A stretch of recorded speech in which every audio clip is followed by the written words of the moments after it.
Dave, we were just talking with Caleb about kind of this hectic start to the season, which you guys knew was coming, but 8 games in 26 days, it really is kind of just game, recover, not a lot of training time. So how, as a group of the players, just kind of, how do you approach a stretch like this when you're kind of just trying to push through day after day to get to each game?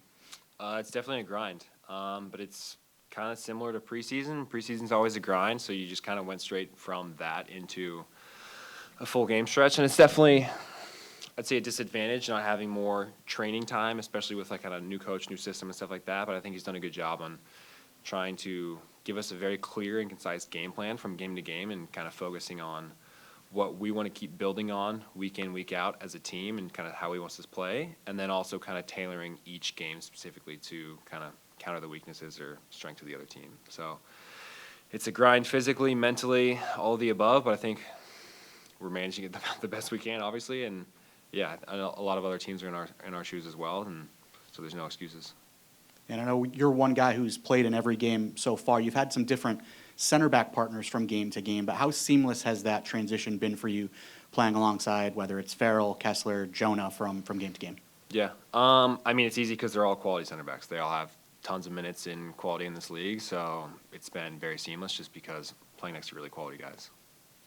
And then Caleb also talked about the minor difference this series where the first leg is at home, which creates a little bit of a different consideration. So what's kind of the mindset going into tomorrow night's game, knowing it's that first leg and you have to set yourselves up ahead of going to Costa Rica? Yeah, I mean, my point of view is just clean sheet, eliminating the away goals for them. That'll give us a big advantage going down there. And then, yeah, obviously scoring some goals here because it's never easy to play in Central America, and they're a good team. And I'm sure it'll be a hostile environment when we go down there, so just setting ourselves up as good as we can. Okay, we open the Zoom questions. There's the chance for Rich Thompson, please. Hi, David. 2 real quick questions. First, your previous 5 Concacaf games, were they just with LA or with Nashville as well? I think just LA. Okay. Yeah, I don't think, Nashville didn't have any. Okay. The second question is, what do you get out of it? How much do you enjoy the South American reach of the Concacaf tournament as opposed to like the Hunt or the Leagues Cup? I mean, I really enjoy it. It's always fun to play teams and guys from other countries, and just culturally it's a cool thing, and I'm sure they love it as well. You always love to test yourself against the best in other leagues, and so, yeah, I always take it as kind of a way to kind of compete and see where we stand in the rest of our kind of CONCACAF region. But I always love it. I don't know if everyone feels the same, but yeah, I always think it's a fun test, and it's a fun competition for sure. Now, Fran de Laupa.